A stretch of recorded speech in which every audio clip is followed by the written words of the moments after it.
But the story also continues for the IT pack. By the way, we had some solid numbers out post-market hours yesterday. Let's discuss them with Sandeep Agarwal, who tracks the IT space at Edelweiss Securities. Thanks, Sandeep, for joining in. I remember our last chat where you said you like every single IT stock, but I'm going to be a little specific. On Infosys, it's very interesting because not only was the top line intact, the margins expanded. We didn't have any of those sort of hiccups about deal value, deal wins, whether the pace is slowing down. So do you think the kind of questions that have arisen after the TCS numbers, they will be put to rest hearing from both Wipro and Infosys? So yeah, thanks for asking that question. And I remember between FY9 to 16 when the cycle was there where TCS went up 12 times and Excel went up 14 times, Tech 15 times. That time also every quarter questions were asked, and I was asked the same question by investor. One bad number and they used to write off all full of sector. And they are also right because they have to manage their performance and NAV. I believe that every quarter I track 40 companies in tech, and one or other company I will also go wrong because there could be some execution challenge, some market challenge, and something. But the broad call remains same that this cycle is in an upcycle, and it is a very, very big upcycle. I don't shy away from saying same thing again and again that I believe Mindtree and LTI will deliver same shareholder return as what Infosys and TCS has. And I also don't shy away from saying that we are just 10-20% into the upcycle and another 70-80% is there.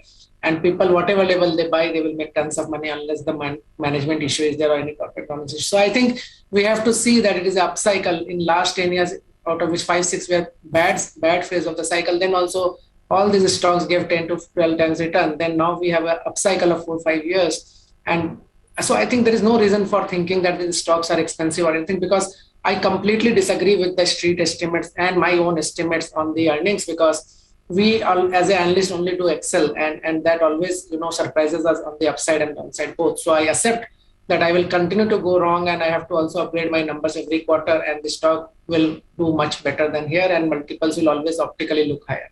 Sandeep, good morning. You know what? I think you just given us the best line of the day, Sandeep. And I can understand that grin, Sandeep, because you were the first to turn super bullish on IT. I remember, you had price targets 2x or 3x of these stocks about 6 or 8 months back, and you were saying that these companies will surprise people, and this price to earnings, you don't know where the earnings are going. So who's to say, where the stocks could go, particularly on Mindtree. And on Mindtree, by the way, there's limited float as well, right? I mean, I was just looking at that. Do you think despite the heady valuations, I think you rolled over your price target to 5,500. I think that would be the highest, because a lot of others have sell on Mindtree because of the valuation. But you believe that Mindtree could still continue to outpace from here? I'm only scared of one thing, that Mindtree should give me 12 months time to reach 5,500, because always it has reached my targets in 2 months, 1 month. Whenever I've upgraded the target price, I upgraded target price by 40% and it achieved 40% in 2 months. So I am more worried that all the stocks, the way they are running, I find it very difficult to convince again and again investor to buy at those levels also. But I firmly believe, and I very strongly believe, that only 20% of the money has been made in the sector yet, and 80% is ahead. So I only advise investor that this is the most rewarding sector in a way that one bad number from one company, small miss of 1-2% on a base of $28 billion. If you miss by 100 million, all the stocks are available at 10-15% fall, a discount. So you can even buy in between the season. So that is the best part of this sector, and this is a huge cycle, and a lot of money will be made. I reiterate my comment that all the stocks will be multi-bagger from here in next 3 to 5 years, and some of them will be like 5-10x from this price also. Oh my God, 5-10x from this price. All right. Your confidence is definitely infectious. I hope it rubs off on us and we get the kind of conviction that you have when you make those statements. But okay, HCL Tech comes out with numbers today. And for those who are worried about valuations, this one is the best of the lot, right? It is inexpensive compared to its peers. So it's trading at 26 times compared to Infi TCS at 35 times. You think this one has both growth and valuation upside? So I don't see any IT stock in that way. Actually, I always see the technology stack. So we have changed our preference on the technology stack 6 months back, and we are now preferring cloud and migration play over digital. And we are not saying we are negative on digital. We are not negative on anything in the sector, by the way. So I think now we are preferring HCL over Infosys. We have been preferring Infosys over HCL for a long time. But now I have changed my preference to HCL since last 6 months. It has given me some pain initially, then it has done well in last 2 months, and then again now it is people are worried what will be the numbers. I would only say one thing: whatever are the numbers, don't see it in a small, 1 2 months or 1 quarter perspective. See it what is happening in the industry, the transformation of migration of cloud. The first preference always of the vendor will be the one who is doing IMS in a big way or who is doing the ERP. So from that perspective, HCL Tech is a stock to keep on adding if it falls. And I think then valuation and other things which you mentioned obviously are add-ons. But on a technology stack, I prefer any player who is on IMS and ERP right now, because that is the feedback we get from all the technology consultants globally when we speak to them on a daily basis.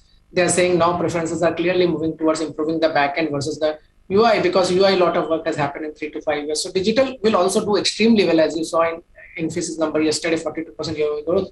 But I think, the time for cloud migration and hyperscaler implementation is come, and as travel opens up, it will be a big game changer. Yeah, it's such an upcycle that even Wipro is trading at 30 times. I mean, who would have thought? What a great catch-up story there. But Sandeep, I want to leave the stock pricing of it aside, and I want to ask you about the core business. What Infosys told us is that, the full year guidance now stands at 16.5% to 17.5% top line revenue growth. Do you think they can actually better this? Let's assume that, for once that Infosys ends the year with 18 to 20% sort of full year growth. Now, when was the last time in the cycle they were doing 20% growth in a year? And therefore, what's the multiple expansion that we should mentally start preparing ourselves for? So I will say that, Infosys would have to do something terribly wrong to achieve that 16.5 to 17.5 number. They will do minimum 18 to 20%. And that we have published in every note which we have released recently. And we are very clear that it is not only Infosys, all large cap will be between 18 to 20. And the mid cap will be 18 to 22% growth and 7 to 10% higher PAT growth, because margins will expand for everyone. Worst of margins is behind. Second thing, on your decadal question, I will say I remember that only 12 years back, it was that TCS has reported a quarter-on-quarter growth of double digit, and now we are seeing Mindtree. And I will say that this cycle is at least 3 times stronger than the previous cycle. So I will only reiterate this thing, that whatever multiples you are seeing are optically high, they should be discounted by 30%, then you get the real earnings. So either way you do. So I don't agree with the multiple which are showing based on the street estimate, because the street estimates are 30% lower than what the actual numbers will be. Okay, all right. Sandeep, thanks a lot for joining us and analyzing all of these numbers. We still have a couple of them to go, so let's see how they shape up. For now, the print has been very strong. Let's take a quick commercial break. When we come back, brace yourselves for a positive start this morning. Mitesh Thakkar and Sudarshan Sukhani join in for some technical trades, and we'll also focus on the other stocks in the news.